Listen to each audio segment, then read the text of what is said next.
Mesdames et messieurs, bonsoir et merci d'être au rendez-vous de cette session d'information sur Canal 3 Bénin. Voici les titres du journal. Une nouvelle vague d'adhésion à l'Union progressiste, le renouveau des jeunes de Ouida, autrefois acquis à la cause d'un parti de l'opposition, disent non à ce qu'ils qualifient de politique de facette. Ils ont donc décidé de rejoindre l'Union progressiste, le renouveau, qui, pour eux, constitue un parti exemplaire et responsable. Dans ce journal, le point de la cérémonie d'adhésion au parti du Baobab auréolé d'arc-en-ciel. Nous parlerons également de la cérémonie de clôture de la 17e session de la commission mixte paritaire bénino-togolaise des frontières. Les travaux ont duré 3 jours et se sont déroulés à Savalou. Le rendez-vous a été l'occasion pour autorités et partenaires de faire le point des recommandations de la dernière session afin de définir les perspectives en matière de coopération frontalière entre le Bénin et le Togo. Les échanges se sont déroulés sous l'égide de l'Agence béninoise de gestion des espaces frontaliers ABGF.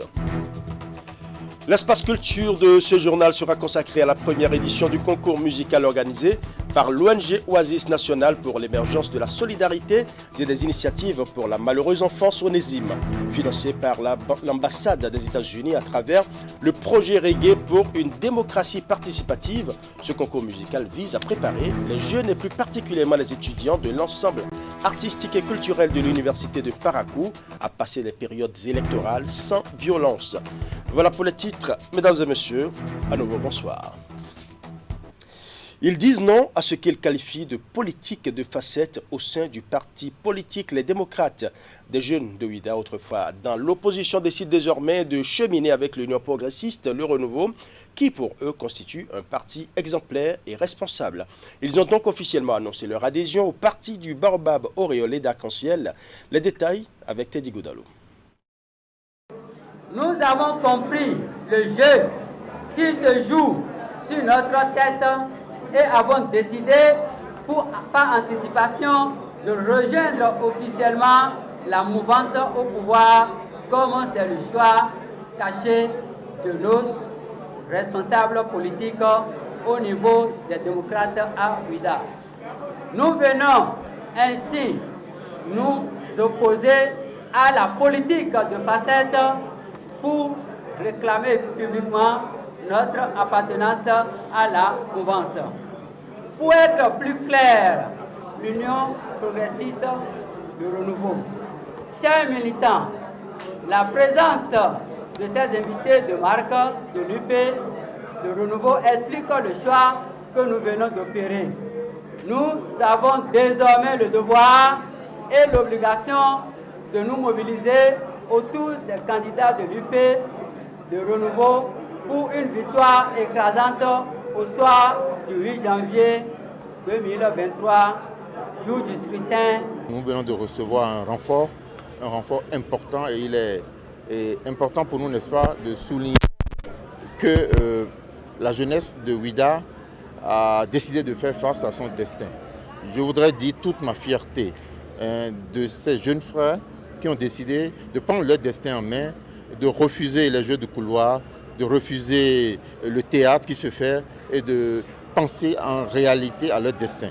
Que ça soit BR, que ça soit UP Le Renouveau, nous sommes tous de la mouvance.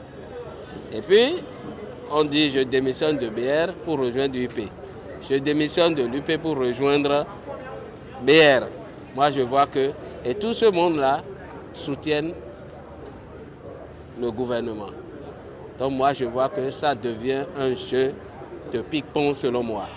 Si on doit parler d'adhésion, j'ai quitté la mouvance pour rejoindre l'opposition. J'ai quitté l'opposition pour rejoindre la mouvance. C'est ce qu'on doit appeler comme adhésion vraie, c'est ça. Et maintenant, nous assistons à une adhésion de l'opposition vers la mouvance. C'est un truc vraiment capital qu'il faut applaudir. C'est pour cela que moi, j'ai quitté Cotonou pour répondre présent à cette adhésion. Restons avec l'UPR qui reçoit d'autres dissidents d'un autre parti politique également en lice pour les prochaines élections législatives. Il s'agit de conseillers communaux et élus locaux du bloc républicain de Peunko qui ne se sentent plus en harmonie avec leur parti initial. Ils ont donc décidé de rejoindre l'Union progressiste Le Renouveau. La déclaration d'adhésion a été faite ce samedi 17 décembre 2022 à Peunko en présence de quelques membres fondateurs de l'UPR conduite par les honorables Salifou Issa et Ahmed Tidjani Afo. Nous allons suivre. Ils sont au total 35 élus locaux et 2 conseillers communaux de PNCO, tous du parti Bloc républicain à rallier l'Union progressiste Le Renouveau. Sous la supervision des honorables Issa Salifou et Ahmed Tidjani Afo-Obo alias Sounwi et devant ces militants et sympathisants du parti de Joseph Diogbenou mobilisés pour la circonstance dans cette salle de la Maison des Jeunes de la localité, ils ont officiellement déclaré leur adhésion au parti du Baobab, une adhésion qui, selon le porte-parole des élus transfuges, a été faite avec l'onction de la base. Après une large concertation de nos populations à la base, nous avons décidé, en toute liberté, d'adhérer à l'Union progressiste Le Renouveau.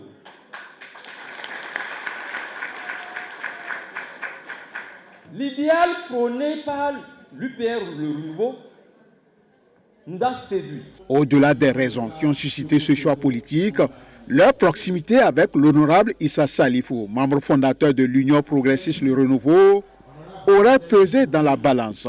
C'est depuis 2004 notre histoire a commencé. Et le bloc que nous constituons depuis 2004, nous avions pu avoir un député. Après l'UBF, nous avons adhéré au G13, toujours avec l'honorable Issa Salé. S'il est donc avec nous ici ce matin, c'est pour cause. Et nous sommes certains et sûrs que sa présence parmi nous est une bénédiction. Cette adhésion des élus locaux et communaux va à coup sûr renforcer l'enracinement de l'Union progressiste Le Renouveau dans la cité des Pierres Noires et c'est à juste titre que la délégation du bureau exécutif national de l'UP Le Renouveau, conduite par l'honorable Issa Salifou, va saluer la démarche. Nous allons rendre compte au président Diogbenou pour dire que nous sommes venus à Ouassa-Peunko. On a été bien accueillis et que le message est passé 5 sur 5. Moi, personnellement, quand on m'a choisi de venir à Ouassa-Peunko, je me suis demandé pourquoi. Parce que dans le parti, il y a des gens plus que moi. Et j'ai demandé au président Diogbenou, pourquoi moi je suis choisi pour venir à Ouassa-Peunko? Il m'a dit non, que c'est ceux qui veulent démissionner du BR qui ont dit qu'il faut nécessairement leur envoyer 2 personnes, le député Soui et le député Salé. On s'est regardé, on dit mais pourquoi? Il dit non, c'est des gens que vous connaissez, c'est des gens avec qui vous avez fait, et il dit que votre présence peut leur apporter un plus. Et c'est vrai, c'est vrai. Moi, Soui, je ne me déplace pas comme ça. Si vous me voyez à quelque part, c'est parce que je vous considère. Je suis accompagné avec mon président, mon grand frère, mon ami Issa Salé. Si vous voyez les Soui avec le président Issa Salé à quelque part, c'est pour vous dire que c'est une équipe gagnante.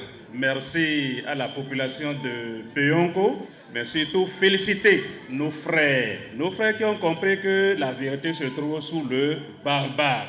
Avant même de rallier la Maison des Jeunes, les émissaires du professeur Joseph Diogbenou étaient au palais royal de la localité où ils ont reçu les bénédictions de Sa Majesté, roi de Peunko. Toujours avec l'UPR, cette fois-ci à Porto Novo, la capitale, les candidats de ce parti ont été officiellement présentés aux militants. C'était au cours d'une cérémonie qui s'est déroulée au siège national de l'Union progressiste Le Renouveau à Porto Novo, une cérémonie placée sous la houlette du docteur Lonsou et du maire Charlemagne Nyankoti. Voici le compte rendu signé Emma Hodonou. Forte mobilisation des militants Union progressiste Le Renouveau de Porto Novo pour cette cérémonie de présentation des candidats désignés pour porter haut l'étendard du parti dans la 19e circonscription électorale. Jean-Claude Apiti, tête de liste, Moussa Saka, David Biokou, Wabi Amadani et Benoît Roumenou pour le compte de Porto Novo sont montrés au grand public avant le démarrage de la campagne. Candidat l'année météo, ça me bon. Bodo arrondissement le plus bon. Et j'ai donné deux qui a pas crolo. Na mele ni bon, mi mon candidat Bon, mina doko dena ya je 5 na mi kuro akwa fun de mina ya akwa gbon 5 et les raisons mi lo pe do afon de gbe bodo mina to candidat les jami. Nous avons fait une tournée. En une semaine, nous avons fait le tour des comités socio-professionnels de campagne. Et ces comités, différents comités de campagne des arrondissements nous ont reçus avec effervescence. Et pour clôturer cette tournée, nous les avons invités au siège national à Porto Novo afin que nous puissions présenter les candidats de Porto Novo qui appartient à la 19e circonscription électorale. Nous sommes engagés dans le combat pour gagner les élections du 8 janvier prochain et nous allons entamer la campagne électorale à partir du 23 décembre et donc il fallait que les militants reconnaissent ceux-là pour qui ils doivent voter, ceux-là pour qui ils doivent faire campagne, ceux-là pour qui ils doivent passer de maison en maison pour mobiliser le maximum. Rassurés du soutien inconditionnel des militants à la base et des coordinations de campagne, les candidats Union progressiste et le renouveau de Porto Novo se disent désormais prêts pour la grande bataille des législatives. Vous avez certainement observé la ferveur avec laquelle nos militants se sont exprimés et je crois que c'est le meilleur signe pour une bonne campagne pour nous, une campagne victorieuse. Tous les militants à la base savent ce qu'il y a à faire. Et il nous revient maintenant de mettre la stratégie en place, que nous avons mis en place à eux, et pour pouvoir les accompagner et aller dans toutes les contrées, dans tous les coins de Porto Novo pour, comme je le disais tantôt, ratisser l'âge, avoir les 6 sièges dans la 19e circonscription électorale. Les militants de Porto Novo, des 7 communes et politiques, ils étaient en joie, ils nous ont montré effectivement leur dévouement pour pouvoir nous ramener la victoire le 8 janvier prochain. À travers la tournée dans les arrondissements de Porto Novo et cette cérémonie de présentation de ces candidats, l'Union progressiste et le renouveau a fini de tisser sa toile électorale et sur les 6 sièges en jeu, elle ne compte rien concéder aux adversaires. Nous allons à présent parler de la cérémonie de clôture de la 17e session de la commission mixte paritaire bénino-togolaise des frontières. Les travaux ont duré 3 jours et se sont déroulés à Savalou. Le rendez-vous a été l'occasion pour autorités et partenaires de faire le point des recommandations de la dernière session afin de définir les perspectives en matière de coopération frontalière entre le Bénin et le Togo. Les échanges se sont déroulés sous l'égide de l'Agence béninoise de gestion des espaces frontaliers, ABJF. Reportage. 17e session de la commission mixte paritaire bénino-togolaise des frontières. Le rendez-vous de Savalou, selon les organisateurs, revêt un caractère spécial. Les travaux se sont déroulés en plusieurs étapes. Ils ont été l'occasion pour les membres de la commission de, entre autres, faire le point de la mise en œuvre des recommandations de la dernière rencontre, évaluer les avancées enregistrées, mais aussi définir de nouvelles orientations. Les plus importantes concernent la poursuite des travaux de densification des bornes. Aujourd'hui, nous avons réussi à construire 241 bornes, mais entre les bornes, nous avons des fois 16 km, nous avons 5 km, nous avons 10 km, etc. C'est pour cela que nous avons donc ensemble décidé de densifier les bornes, soit en plantant des arbres, soit en mettant des bornes intermédiaires. Nous avons surtout insisté sur la nécessité d'élaborer et de mettre en œuvre des projets intégrateurs. Une autre étape importante de cette réunion a été les visites de terrain. Les descentes ont permis aux différentes délégations de s'approprier le travail de l'équipe technique d'abonnement. Le groupe, en quelques années, a réussi à trouver les bornes coloniales perdues et à les remplacer par de nouvelles de standing international. C'est le cas de la borne 27 implantée à Oruku, un village frontalier de l'arrondissement de Tchéti à Savalou. Cette borne, son historique est qu'elle a disparu. Mais le procès verbal du 20 octobre 1913 entre la France et l'Allemagne nous a permis de la remettre en place. Grâce à cette description, ça équivaut au point protocolaire numéro 16 qui est décrit ici. 290 mètres est de Uruku. Étalée sur 3 jours, cette session marque également l'épilogue du processus de réaffirmation de la frontière commune entre le Bénin et le Togo. Les activités se sont achevées par la session ministérielle, une occasion pour les autorités et les partenaires de prendre connaissance des diverses actions menées et mesurer l'impact sur les populations des zones frontalières. Nos sessions se tiennent tous les 2 ans. Donc la prochaine session, si nous respectons le timing, devrait être en 2024 ou 2025. Tout dépendra. Les réalisations et l'utilisation conjointe par les communautés frontalières des 2 pays des infrastructures d'approvisionnement en eau potable participent du noble objectif de développement des espaces frontaliers et contribue à la promotion de la coopération transfrontalière. L'Allemagne est ravie d'appuyer vos 2 pays également engagés dans une dynamique de délimitation de votre frontière maritime commune et d'extension d'un plateau continental au-delà de 200 000 marins. Je souhaite que la signature de l'accord cadre sur la coopération transfrontalière de décembre 2019 facilite l'élaboration et la mise en œuvre des projets intégrateurs au bénéfice des populations transfrontalières en général et celles vulnérables en particulier. Il faut préciser que dans le cadre de la coopération frontalière entre le Bénin et le Togo, des cartes biométriques et autres documents d'état civil ont été établis. À la fin des échanges, les pièces ont été remises aux chefs des arrondissements concernés par l'Agence béninoise de gestion des espaces frontaliers ABJF. Ceux-ci sont chargés de les transmettre aux populations bénéficiaires.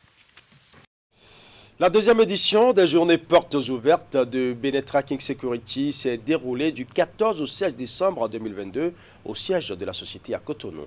L'initiative a pour objectif de montrer aux clients les différents services qu'offre la société de sécurité et c'est aussi l'occasion pour Benin Tracking Security de dévoiler les nouveaux équipements dernière génération dont elle dispose. Reportage. Ici nous avons le système anti-incendie qui est constitué d'une centrale, d'un report d'alarme, d'un détecteur de fumée, d'un déclencheur manuel et d'une sirène. Des journées portes ouvertes, c'est la formule choisie par le pionnier de la sécurité moderne, Benin Tracking Security, pour montrer à ses clients et à la population béninoise les différents services que propose la société. Les nouveaux équipements de dernière génération acquis sont aussi présentés. À Benin Tracking Security, nous offrons de la sécurité électronique et la sécurité personnalisée. Donc dans la sécurité électronique, vous avez la vidéosurveillance, les caméras, le contrôle d'accès, l'accès par badge. Vous avez la sécurité incendie, les détecteurs de fumée qu'on peut vous mettre dans les résidences ou bien les bureaux. Et les nouveaux produits que nous avons apportés, c'est déjà des caméras de longue portée.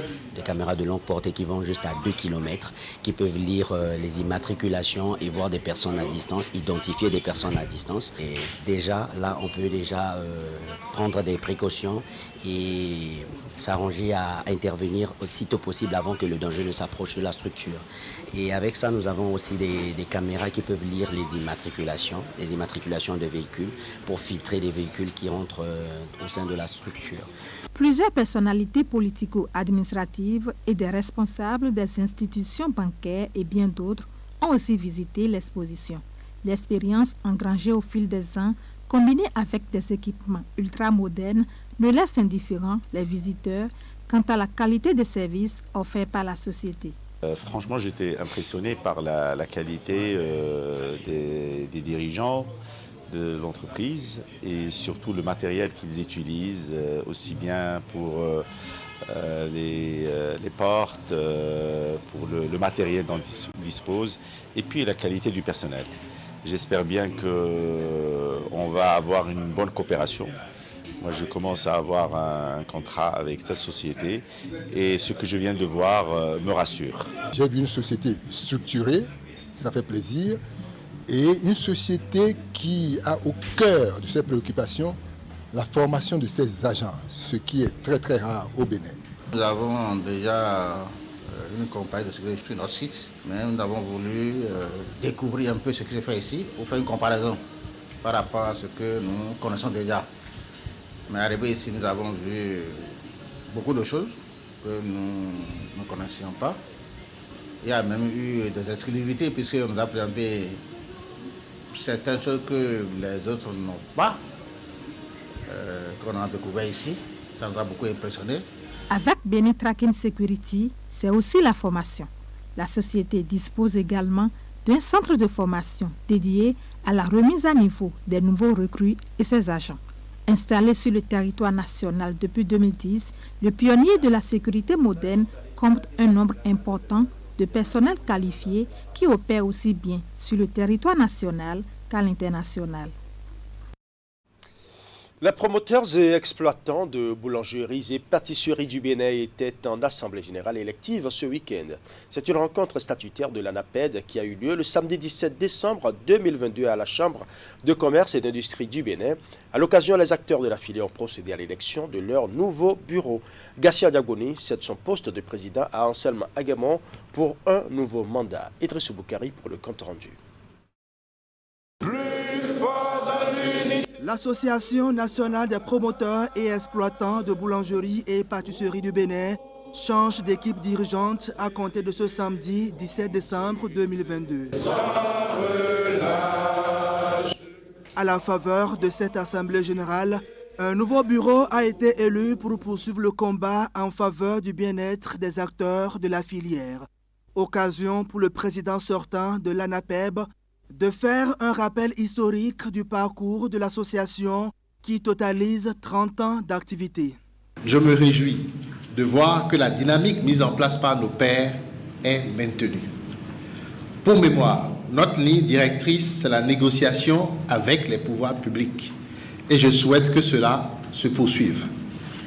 Par ailleurs, je voudrais pour finir vous recommander de travailler main dans la main tout en considérant la solidarité comme élément fondamental et prépondérant de l'Association nationale des promoteurs et exploitants de boulangerie du Bénin. Et voici le nouveau président du bureau national de l'Association nationale des promoteurs et exploitants de boulangerie et pâtisserie du Bénin. C'est le 4e président en 30 ans de vie associative. Tout en exprimant sa gratitude au président sortant, Anselme Agamon dévoile les priorités de son bureau.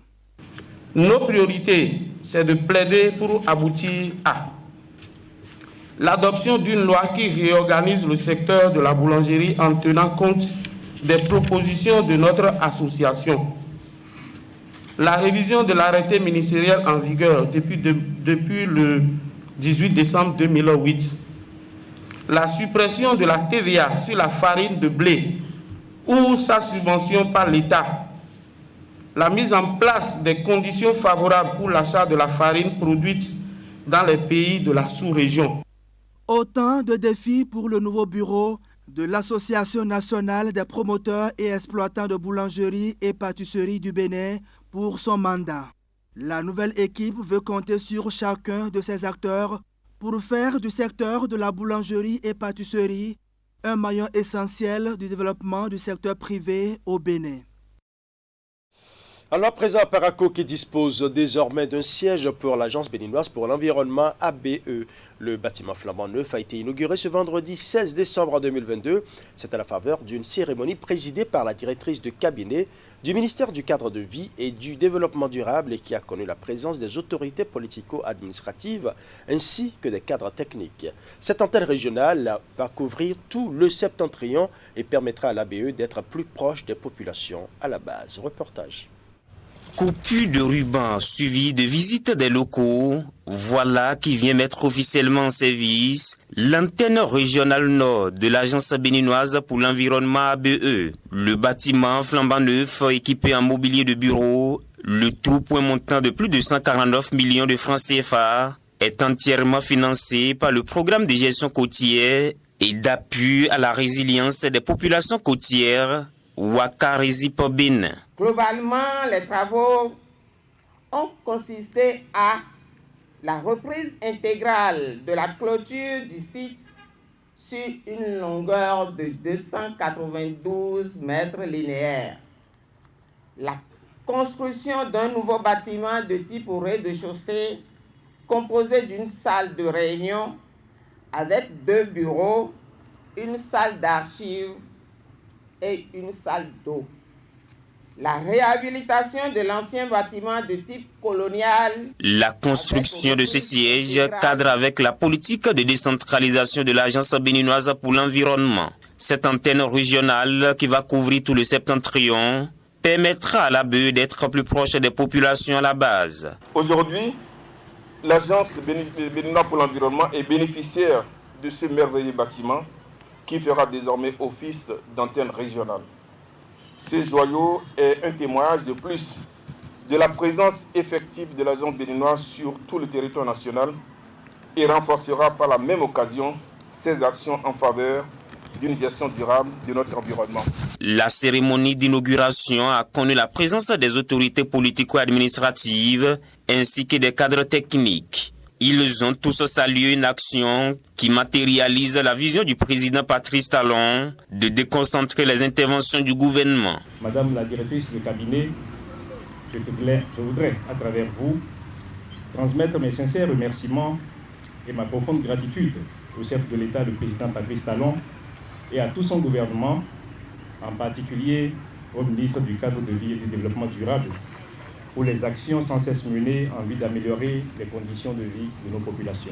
Ce jour restera un jour mémorable pour l'agence, mais également pour la population de la cité des Kobourou et toutes les communes de la zone septentrionale de notre cher et beau pays, le Bénin. Créée depuis plus d'une vingtaine d'années, l'ABE veille à la prise en compte de l'environnement dans les plans, programmes, projets et politiques de développement.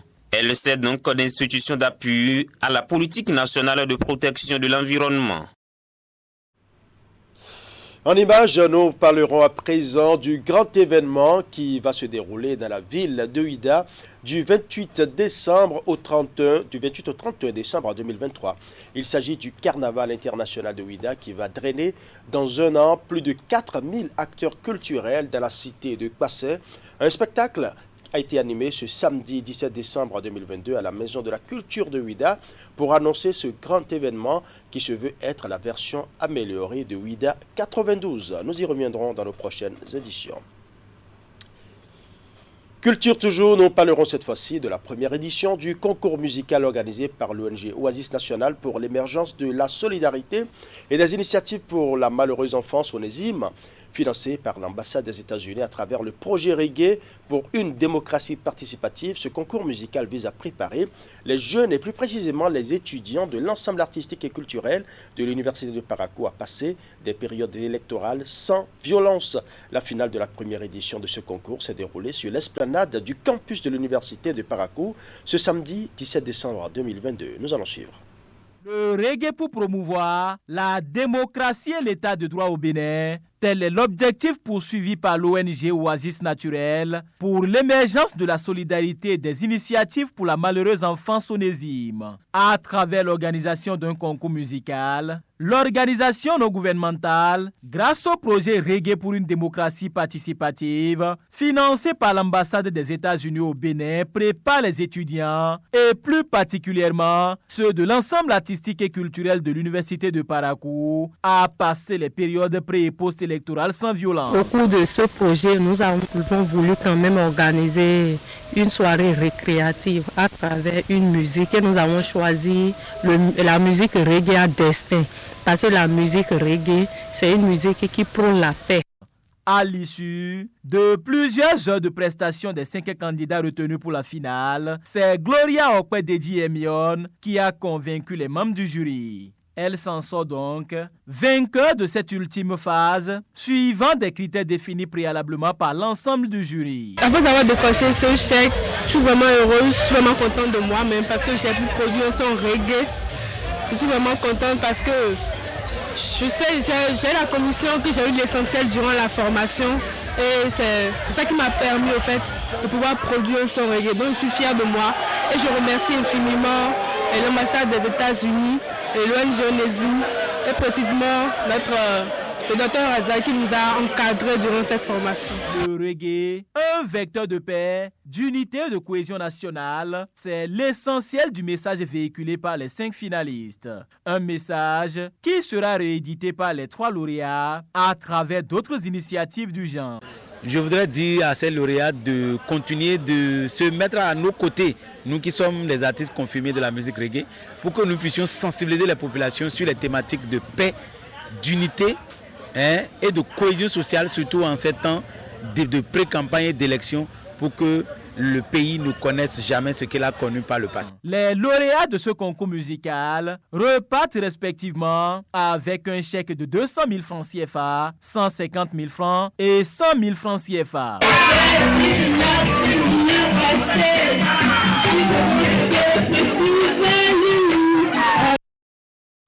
Voilà, c'est par ces belles images culturelles que nous allons refermer ce journal. Merci pour votre aimable attention. Tout le plaisir était pour moi de rester en votre compagnie. Bonne soirée chez vous.